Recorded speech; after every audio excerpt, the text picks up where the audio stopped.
Ich sag stets Tüte anstatt Sackerl beim Einkauf. Ich geh die Treppen hoch anstatt die Stiegen rauf.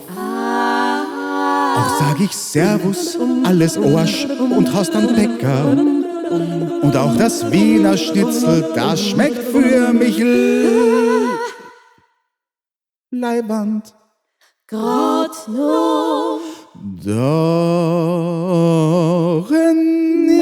niemand glaubt, dass ich ein Wiener bin.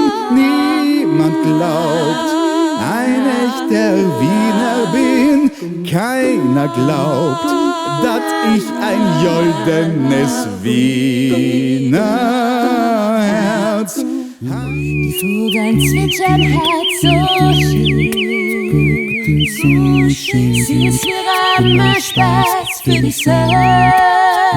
Und die Wolken meiner Gesicht ersetzen die Geschichte, dass wir uns wiedersehen.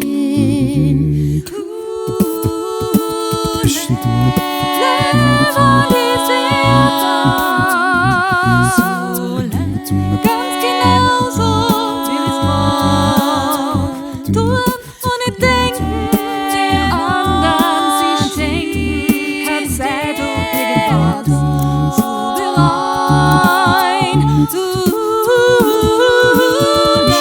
lernst, weil aber dies wird ganz genau so will ich's morgen. Kuss ohne Küssen, sie wird vertrauen, wir sind ganz einfach übereinander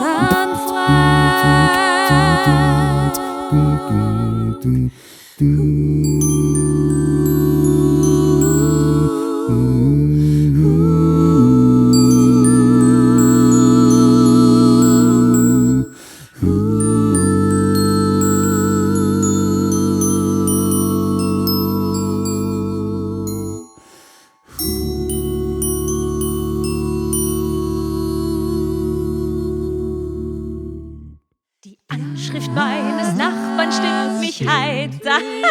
Dieser Nachbar, der wohnt 4 Bezirke weiter. Ich mach mich auf, um ihn zu kontaktieren. Muss dafür durch die halbe Stadt kutschieren. Mein Backerl halt zu Hause, ich in Händen. Die Geschichte könnte damit auch gut